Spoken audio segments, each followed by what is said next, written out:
Now I would like the partners to introduce themselves. Before I do that, I know some of you guys, a lot of you guys have been to our events.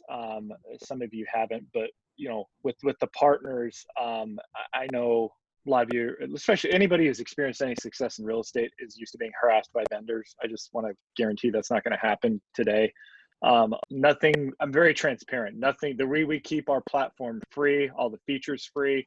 The reason people give me a lot of love, and I don't really deserve it. I put a publication together. That's what I do. I cannot do anything without the support from our partners. So they are not here today to sell themselves. I'm sure they would be glad to connect with you after if they can help in any way. But the reason I invited them on the call is because they come from a place of service, from adding value. And as you are experts in your field, realtors, they are experts in their field. So, I know that they can be a great resource to lean on just, as we sort of navigate obstacles in the future and what the fall is going to look like and if stuff's going to open up by the end of the year. So they have their pulse on that side of the business. So Adam, I think you were the first partner to go on, and then let's see here, and then Joe, and then I'm like looking around the screen, and then Max. Just quick company, industry you're in, and then how long you've been in your field. So Adam, go ahead, sir. Sure. Adam Gurney with the Gurney Law Group. I've been in this, I'm a real estate lawyer, and I've been in this field practicing law since May of 2013. Go ahead, Joe. Anything? No, Joe Towns Glazer Development. Been in the construction industry for 23 years now. We do single family, multifamily, new construction here in the city. Go ahead, Max. Close us out, sir. Hey, yeah, Max Cozio. I'm the regional manager for JP Morgan Chase. Been with in the industry for past 18 years. Beautiful. Now I would like whoever brave soul would like to go first, just to share an update on what their experience. It could be an update on what their experience in the market, any new strategies maybe you've implemented, and what specifically seems to be working or not working now. And this is really this is your guys' time. My job here my goal is just to create the space. And it's really cool to watch what happens. There's no script for this. Obviously, if there's a awkward, 27-second pause where everybody stares at each other, I do have some questions that I have kind of queued up to help foster conversation. But yeah, if you want to do either a market update, what you guys are seeing out there, or just any new strategies you've implemented over the past couple months. And if nobody talks, I'll call on someone. Really quick before you start, my name is Nathan Brooks. I'm the other team lead at Bridge at Compass. Just wanted to throw that out. And I've been in real estate for 8 years. That's my fault. I thought I actually introduced you on your behalf. All good, all good. Yeah, Nathan needs no introduction. Exactly. There, thank you. I should have said that. That was good. That's hilarious. I'll start, Andy. Yeah, fire away.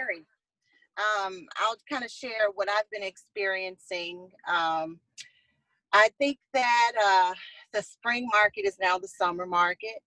I'm going under contract after contract after contract after contract. The buyers are very, very aggressive. They're very serious, and they are the type of buyers that a seller always wants, and that is a ready, willing, and able buyer. With the interest rates being so low, very historic, a lot of buyers are out, and I've had conversations with a number of lenders who have said that their workload now versus last year, and this was while COVID was at its peak and up until now, that they have tripled in volume, which is very interesting because the interest rates are so low and people are trying to refinance. But no, that's generally what I'm seeing. Some sellers are still a bit apprehensive to list because of obvious reasons, but since the stay in place was released, more sellers are kind of more comfortable listing their properties, and when they are listing them, they're typically, based off of my experience, a multiple offer situation, and they're going under contract quickly. So that's what I've been experiencing. My strategy And my business is always making sure the client feels like they're my number one priority. And of course, that entails me being responsive, that's me being professional, that's me being hopefully their one-stop resource. So making sure that I'm continuously educating myself so that they can come to me when they need to come to me, and that I'm available when they need me to be available. So that's my little piece. Thank you. I can add, I've been through a few cycles and been at this a while. In the very short term, meaning the last 2 months, I'd say it's the best time ever to be a real estate agent. Less work for your results. The showings are during the day because people have time off. I probably have 20 closings this month. I mean, just incredible. I've never had it so good. May was bad. Early May and April, March were bad. And I think it'll get bad again in the fall because, you know, the stock market's so artificially high and jobs aren't coming back like we hope. And parent shutdowns are, you know, in the forecast. So I think it's going to get bad again. But right now, like the last 2 months, it's never been so good. I agree with everything that's been shared so far. It's been amazing, especially June and July.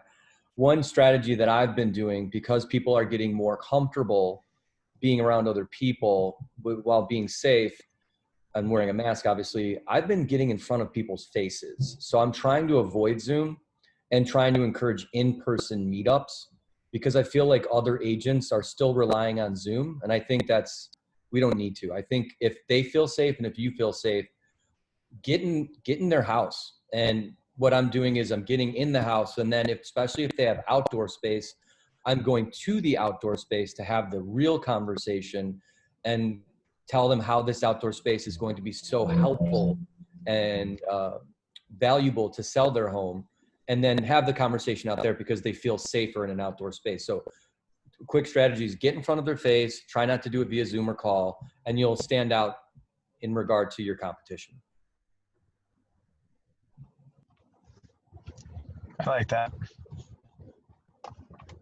Let me ask a quick question of you guys. Are you seeing a mixture of buyers and out there, or is it a lot of first time, second time buyers? What kind of sort of, you know, groupings are you seeing in regards to the market right now?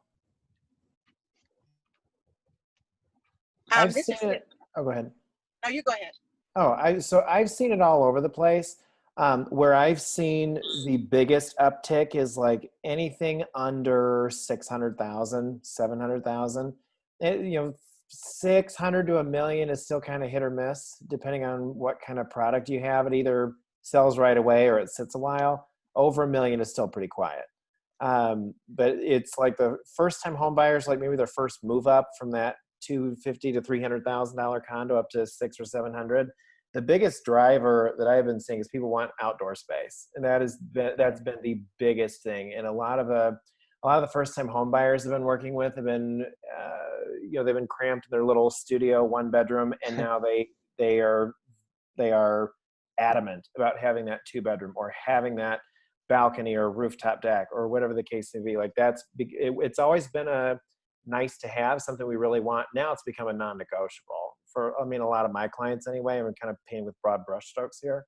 But the other big push I've been seeing is single family homes. And it's because the single family home market in the city, especially under $1 million, being close to the lake on the north side, there's not a whole lot to choose from. The folks who've been, I've just had 2 clients recently say, you know, we were going to wait about 3 to 5 years before we moved out to the suburbs, but we decided we're moving now. So that's been an interesting curve. I think this is kind of I think this is the resurrection the suburbs has been waiting for. But I have a listing up in the North Shore that we put on the market as a vacation rental. Put it on at $10,000 a month. It was on 9.5 acres. We put it on at $10,000 a month, furnished, 3-month rental, June, July, and August. Didn't really know what to expect. I had 14 showings and 2 applications in 2 weeks.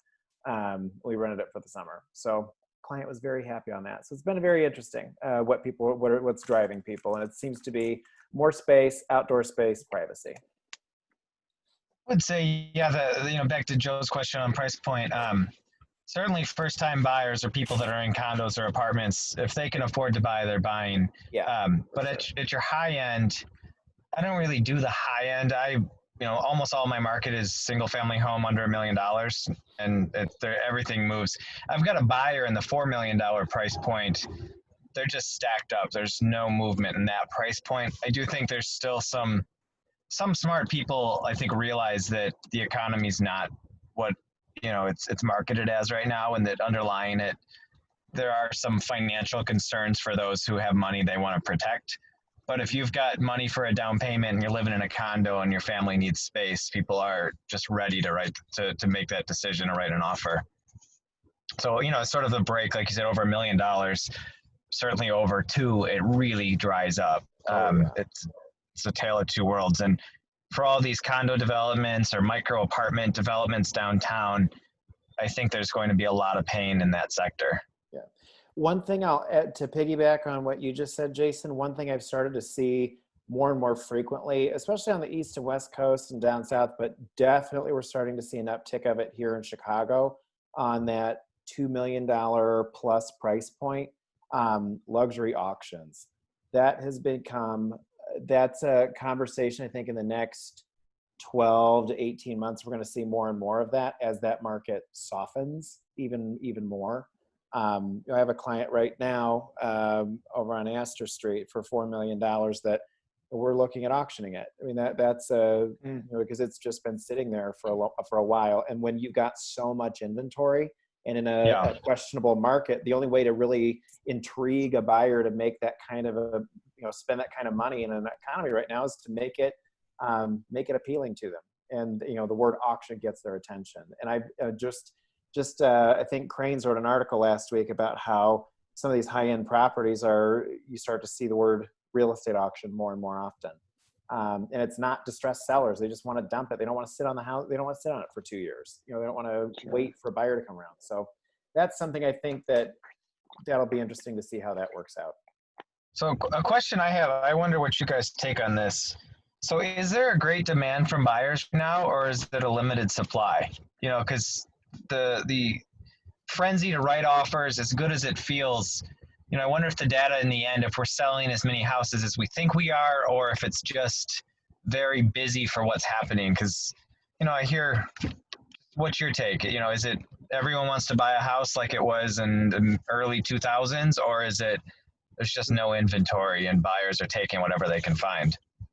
No inventory. Yeah, I think there's really low inventory, at least what we're seeing. So Nathan and I have 22 agents on our team, and we have such a diversified group of where they practice and who their buyers are and things like that. But what we're seeing anywhere from like 2 to 500,000 right now is tons of multiple offer situations and very, very low inventory. So when you're working with sellers that have anything in that price range, maybe if they're thinking of expanding, I tell them to get it on the market now, because we have so many millennials that we're going to buy next year or even the year after, that now they're working from home and have a little bit of extra time to look online and stuff. They've 100% moved up their timelines. This obviously, as long as their jobs are secure. A lot of our clients recently have been like attorneys, PayPal employees, stuff like that, where this hasn't, necessarily affected their income that greatly. And low because a lot of people are refinancing too. I mean, they're taking opportunities to do that now because they're never going to see anything like that. So, we have been seeing a lot of buyers and low inventory. And ditto to Alex earlier, it's so funny how, all these people, are thinking about holding on to where they are, and then the pandemic happened and they're stuck in these 2-bathroom condos. And, I live in Naperville. So like I've seen an influx from, people that I work with in the city moving out to the suburbs like crazy just because they want an outdoor space. But it gets harder as that price point goes up. Yeah, I like to share my experience. I'm seeing a lot of individuals wanting to invest in multi-units. And they, they range from $1 million and above till maybe like 500,000 and up. And it's really, really low inventory in that market and for what a lot of these buyers are wanting. But then I'm also seeing a lot of first-time home buyers. For instance, I had some clients who lived in California. They purchased in the Gold Coast recently, but I had never met them in person. And they were referred to me by another agent. And it was just very interesting to see how we were able to get from contract to closing. And we never met in person until literally the morning of closing when we did the final walkthrough. And then I had another first-time home buyer who we went out once and they put an offer in, and their budget is over $1 million. But I still think that the inventory is really low. But I'm seeing a lot of people wanting to invest in, multi-units so that they can quote unquote house hack. Okay, Alex and Nathan, so you guys talked about a lot of people listing their homes right now and going to the suburbs to buy more space, outdoor space. Who's buying their homes? Have you guys seen, if you list your clients' homes, like a 2 bedrooms, 1 bedrooms, who are the buyers going into those? I've seen a lot of renters or first-time buyers buying those properties. Opportunists. Well, that too. I haven't seen I was that just going to go too there, much. so yeah. Yeah. I haven't seen too many opportunists, but I mean, the people that have, if it's a 2-bed, 2-bath under 500,000-600,000, it's gone. Gone fast. It's gone very fast. And honestly, I have sellers that we're painting or we're staging or we're cleaning or whatever we're doing, and we can't get them on the market fast enough. I put all my listings, just a matter of practice, in the PLN and on TAN just before they go on the market. I'm getting more showings now from that than in some cases I have when I put them on the open market. I mean, everyone's like, well, can we see it? When are you listing? Can we see it before you list? Do you have any pictures? Like, Jesus, okay. Calm down. I just put it in 10 minutes ago. I don't even have a key yet. But there's so I've seen that. I think there's a lot of people who probably thought that they couldn't purchase, and obviously with interest rates being so low are starting to understand that they can have equity, and there are a lot of people jumping on that. And some of the properties that we have on the market, I mean, we do have tons of great properties, but there are some shitty ones that are even getting a lot of opportunity on them. Just because I feel like people are starting to realize, it's either now or never in both situations. There are people who are congested in those buildings that want to move out, but there's also people who've always wanted to be, owners that are taking advantage of that, the mortgage rates being so low. I also feel that agents are pricing things really low, which I think is changing the market a little bit. And I'm not sure how it's going to play out, just because it's starting to change the landscape a little bit and the comps. I've just seen so many listed for way lower than, but it could be someone that needs to move out of town. Maybe they want different space. And like someone said earlier, like, just sell it. I don't even care. Just get rid of it.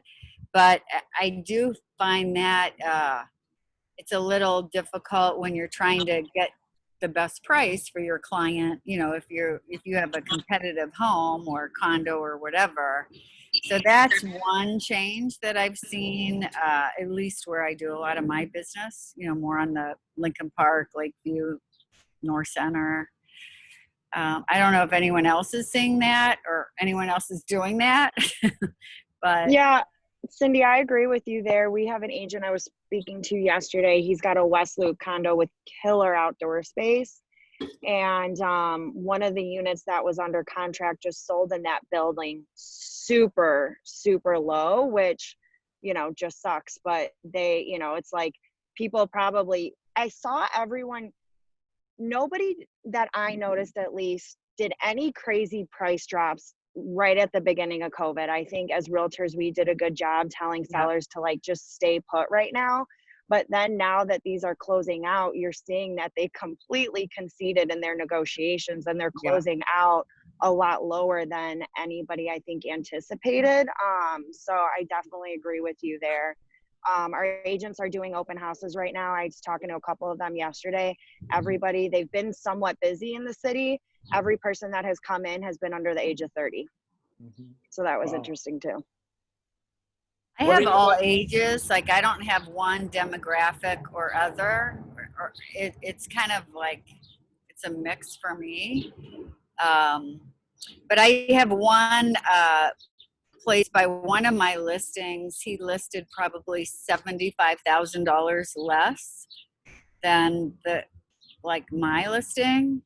And then apparently he was getting offers and said, no, we want $25,000 over what I listed it at, which I'm like, how, you can't even do that. Like, what are you saying? You know? So it's a little crazy.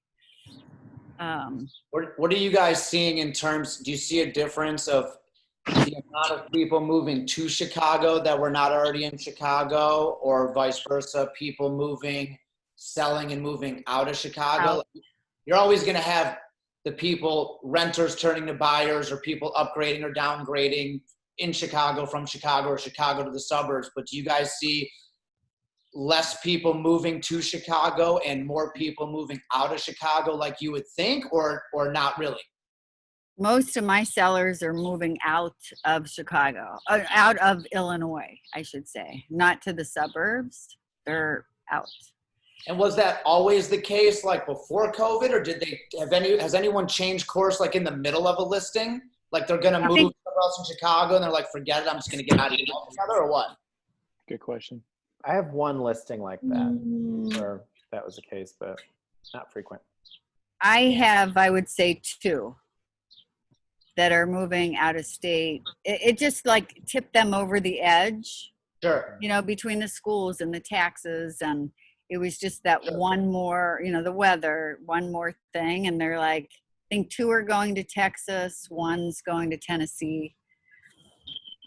How about people moving in? Are you guys dealing with buyers from other cities or states that want to move to Chicago? I have 1 doctor from New York. Yeah, I had one doctor as well from California. Yeah, you mentioned that one from California. Did they find you during the pandemic, before, after, what? It was during. Yep. It was during the pandemic. Yeah, that's interesting. Because they're in California, it's like they're in the same situation either way, but maybe their money probably goes farther in Chicago than in LA. Yeah.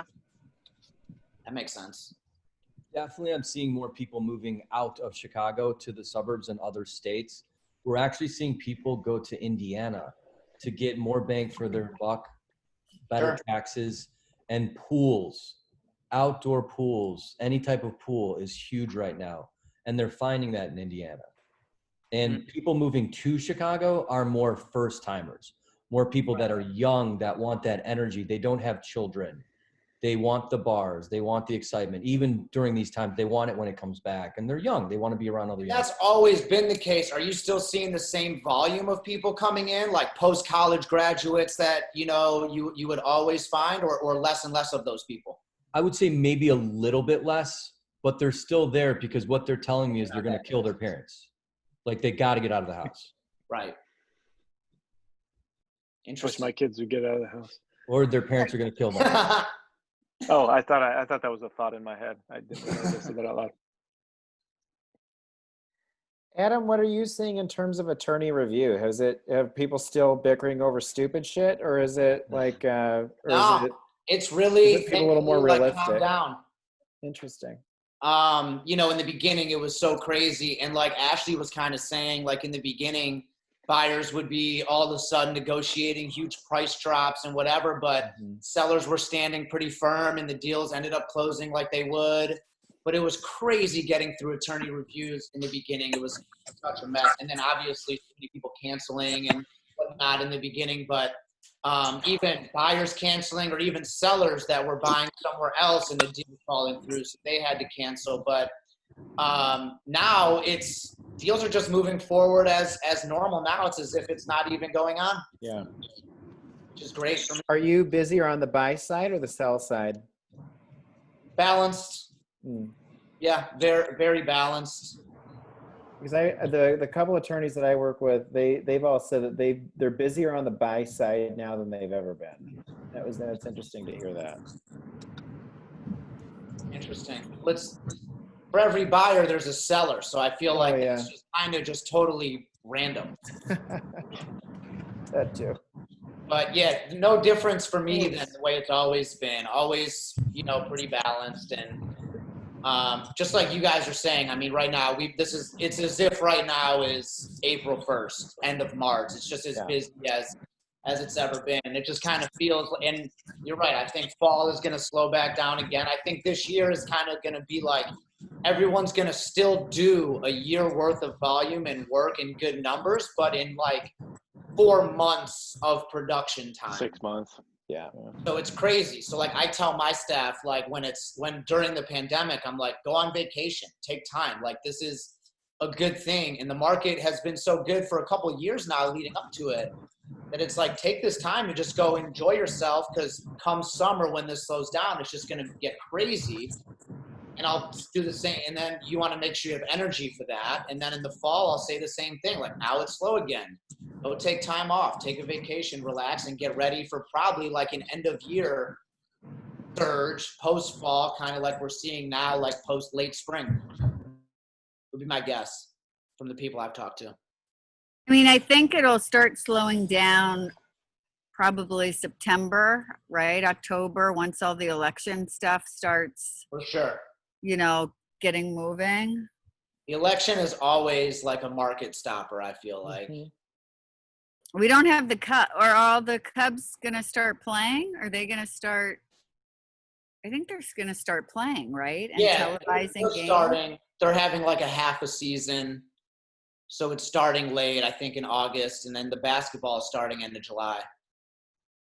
I think once the sport starts, it'll slow down a little bit. How about what's going on with schools? Is that impacting everything? Usually people are like rushing to move like during the school season or whatever, but now I don't know if you have that. It's like uncertain whether school's even going to start up or what it's going to be like. They don't know what's happening with CPS. Right. It doesn't look like they're going to go back. I think it's going to be interesting to see what actually happens to the multifamily market in university neighborhoods like Rogers Park and stuff like that. If we don't have an influx of students moving to go to school and it's all virtual, you don't have foreign students coming here anymore to go to school. It'll be interesting to hear what landlords are experiencing, I feel like, come fall and winter. I think a lot of the colleges are trying to move forward, but the housing is different. Like some of them are only allowing freshmen in the dorm. So actually the apartment, that actually might increase. Offset it. Because of that, they're not letting sophomores in the dorms. I don't know. It'll be very interesting to see what happens. The private schools are on it. They'll be on it virtually. They've been pretty good, I've heard, but CPS is not. They have a lot of work to do. But I think the teachers union will fight going back, even if the parents want the kids to go back. So I just don't think it's going to happen at all. Yeah. We'll see.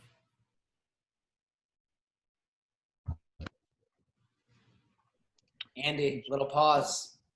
Oh, I usually count like 1000 really slowly in my head.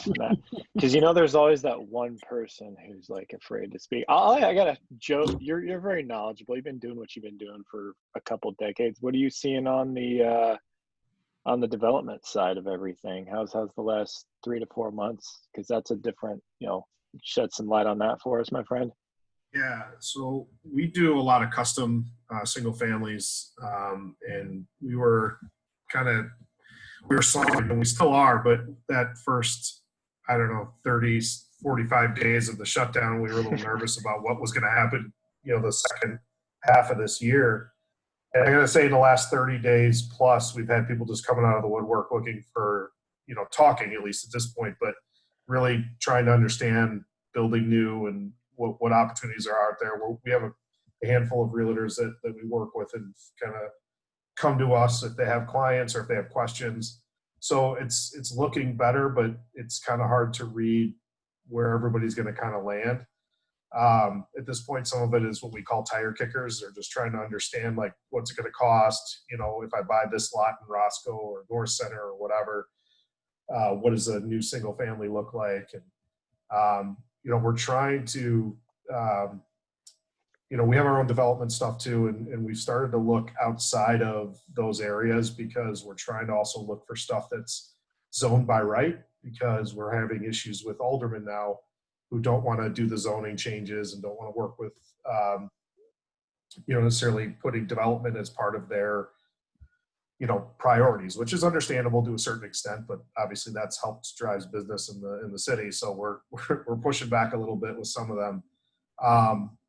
So we've shifted how we've looked at the market in that standpoint, meaning if we can find zone by right areas that we feel are either, you know, establishing or established or coming up in the next, you know, couple years, or we're kind of early adopters, then we're pushing in those markets. And we've got a couple of lots that we're going to basically move forward on here in the next few months because of that. But the single family market, the luxury home side, which we deal in is, you know, we still feel like it's decent, and we have enough people talking to us that we feel like there's going to be, you know, a want and need. And again, we pitch ourselves a little bit different in regards to, you know, we're cutting out the middleman, right? We're not building spec. We're coming in and working with them to start from day one. So takes a little bit of the guessing game out for them, and you know, pricing's a little different, but I'm really surprised in some ways that things have kind of opened up here in the last 30 to 45 days. But that's a good thing. It could be worse, and they could be trying to figure out what to do in the second half of the year besides our development stuff. So we'll see how it plays out, but there's enough conversation going on that I think it hopefully will at least balance out a little bit going into early fall. Joe, what's the name of your It's company? Towns Glazer Development. So my last name and my partner's last name, Glaser. Joe, have you seen any issues getting materials or things like that? Good question. Yeah, we've had, you know, especially the stuff that's really in demand. And that when I say really in demand, it also goes across to like the weekend warriors, which have, you know, I've never seen Home Depot busier in my life. For people to have to social distance and wear masks, and we weren't supposed to be in crowded areas, I've never seen Home Depot busier. But to that extent, there was a huge, so when all this kind of came out, we called our suppliers and said, hey, what are you guys seeing? Like, what are your manufacturers, people you're buying from, what are they telling you? And everybody said, well, they don't know what to do because they're all afraid of what happened in 2007, 2008, when everything just came to a stop. So they started to really think like, well, this is what's going to happen. The housing market's going to take a hit first, and then, you know, everything will kind of fall after that. So they started ramping down their productions on different things. That's talking about forestry, or, you know, deforesting in the lumber side, and, you know, man-made products, stuff coming over from China and Europe, you know, was almost, you know, was still coming, but then there was this sort of unknown, right? And there was also stock of material still. So what has happened in the last, again, 30 to 45, maybe 60 days is the stuff that we need to close out projects. So we're talking like, you know, the Trex material, the composite decking, the door handles and cabinet knobs, and just all the little stuff and sort of the finishing touches are all back ordered. To the extent where we used to be able to order stuff and get it in 3 to 4 weeks, is now taking 6 to 8 to 12 weeks. Trex is way behind on their production, so there's stuff that's just not in stock. You know, the appliances have been in good standing for now, but we're finding a lot of the European product and a lot of the stuff that's manufactured over in Asia is just, you know, nobody can tell us when stuff's coming in, because, you know, they're making it, they're starting to make it, or they have made it, but then it's the time to get it from Asia or Europe to here is extended out. So it's a little weird. And then on the lumber side, things have dropped down as far as production is concerned. So now our lumber yards are having to buy from wherever they can. So that has extended time on that stuff. And there's some things that just aren't even available right now that you have to get in line for. So we're trying to anticipate that stuff. We're in constant conversation with our suppliers because we need to understand what those look like. So when we build our schedules out and do all that stuff, we can be realistic about it. So we don't want to get caught, holding the bag, so to say. So can I ask, do you think, Joe, if you had, so your business seems to be custom where you're talking to clients 9 months in advance. If you had those houses available tomorrow, do you think they'd sell? If you're in this situation, a year from now seems like an eternity. Why bother on some level? People seem to want to make decisions like, I got to get my kids in a backyard like immediately, not in a year. Yeah, that's a good question, but I think what it comes down to is that for us as a business, there's not a lot of margin there anymore. The land prices have not adjusted to what the build costs are. So where, our build costs have gone up, but land prices have not gone down. They've gone up as well. So where 10 years ago, 20% margin was good margin for us, was great margin, has now been cut down by almost 2/3 in some cases. And it's not worth it. So for me to take the risk of buying a $500,000, $600,000 lot, get the bank loan and do all that, and then hope that I sell it either during construction or as soon as I'm finished, any of my carrying costs, and that's not even including realtor fees and attorney fees and everything else that comes with, closing out the sale, and just the interest alone on the bank loan, I could eat into my profit within 60 to 90 days, depending on where we're at. So we've sort of backed out of the spec market. There are guys that are doing it. To be honest with you, I don't know how they're making money. I know they're doing a little bit more in the volume side, meaning they're doing maybe 3, 4, 5, but then they're taking on a huge risk. And I've talked to a couple of those guys, and I know what their margins are, if you will, and I know what their construction costs are. For us as a business, the way we look at things, it's just not worth it. I couldn't justify it. If the land prices start to adjust a little bit, when I say land prices, the tear down buildings come down or adjust a little bit, we can negotiate some of the building costs a little bit. Maybe it's worth it, but there has to be the demand for it. And, in our price point, it's a narrow market. When you're talking 1.5 to $2 million, it's a narrow market. You guys already commented on that. So, the buying pool gets a little smaller. Joe, are you seeing any cool, innovative designs that somebody wouldn't think of, either kind of COVID related or not, in terms of custom designing? Anything new, unique people are doing that stands out? Well, I think to your guys' point, people want that outdoor space, right? So with a single family home, you usually get the roof deck, and you may even get a house roof deck or a garage roof deck and a little bit of rear yard space.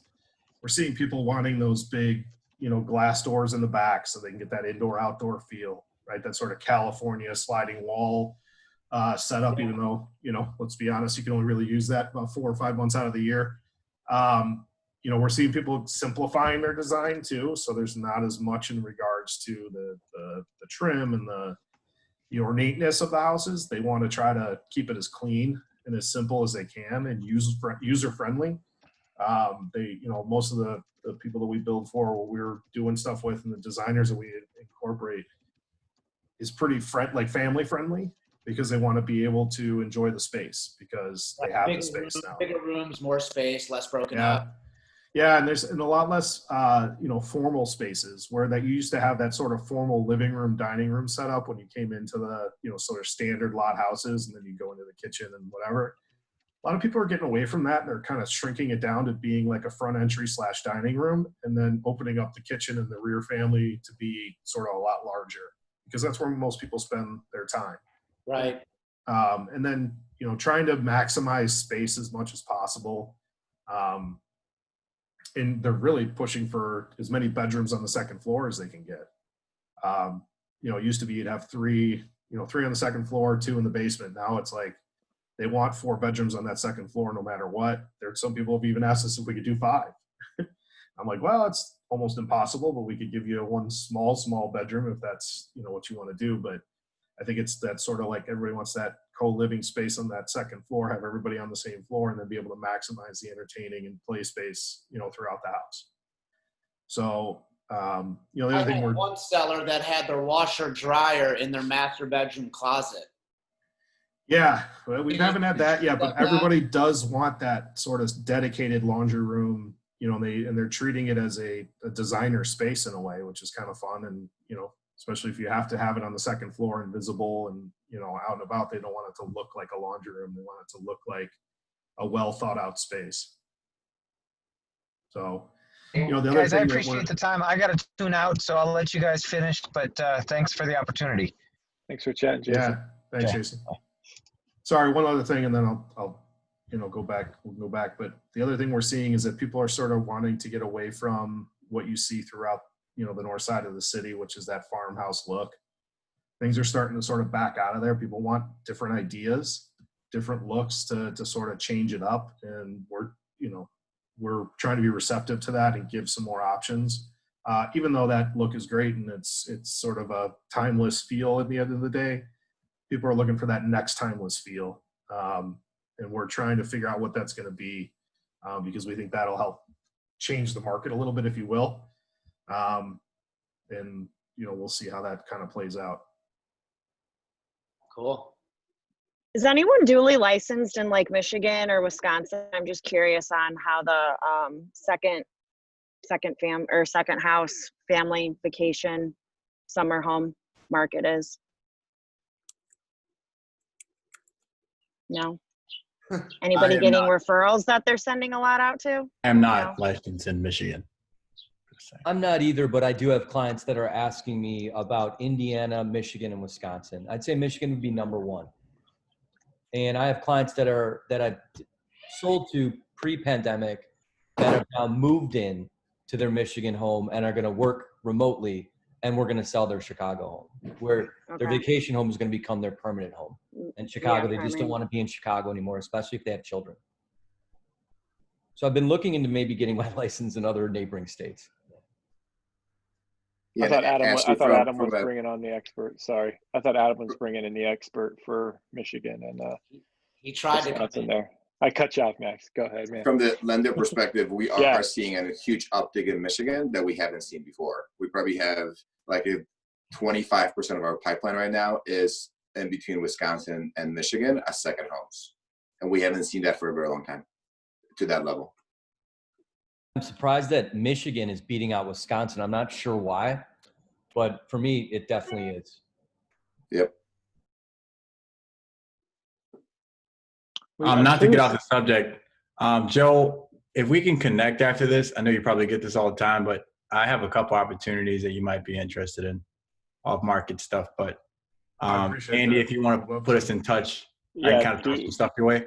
Absolutely, dude. I'm going to send everybody's contacts info. I mean, most of you have it from the calendar invite, but so it's official. And I mean, we've got whatever you guys want to talk about. I also am curious. I mean, this was alluded to earlier. You know, it's kind of a little bit more of a feeding frenzy right now, just because we're sort of making up for lost time from, you know, March, April, May. But I'm curious what everybody else is doing to build their pipelines, or just creative ideas that'll keep everything plush for the fall, and then even moving on for the winter, if anybody's getting creative in that regard. Just because I haven't really talked that much, I'll tell you exactly what I'm doing. So cool. For me, this time has been kind of awesome because there's never been a moment where people just kind of stand still. And everything that I've ever done for the 8 years I've been in this business is basically getting in touch with people as much as I can on different platforms.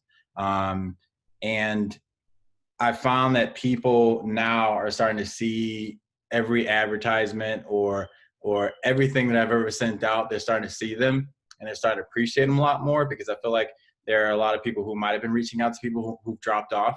And I'm the one who's been staying very consistent, from wellness calls to even stopping by their homes, sending gifts. I think that all those things are starting to get appreciated a lot more now, and clients are starting to stick around.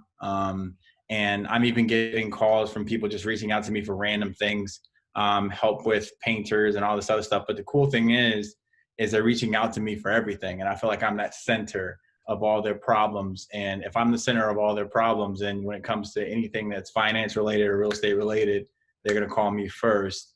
And it gives me an opportunity to really help out. So pretty excited about that.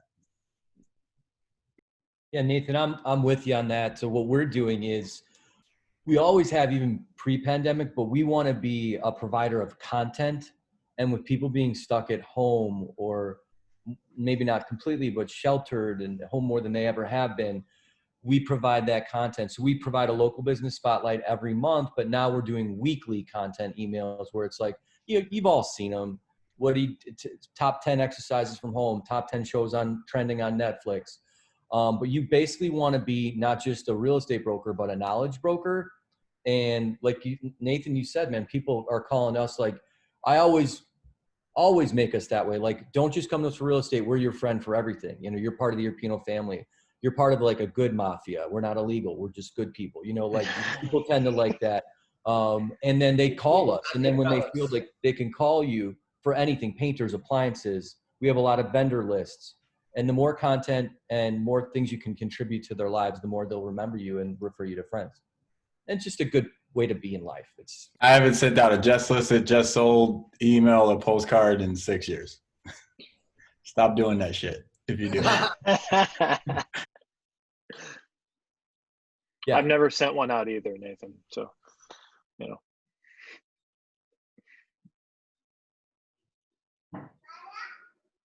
Anybody else fun stuff, creative stuff? Keeping their pipeline full for the as the weather cools off.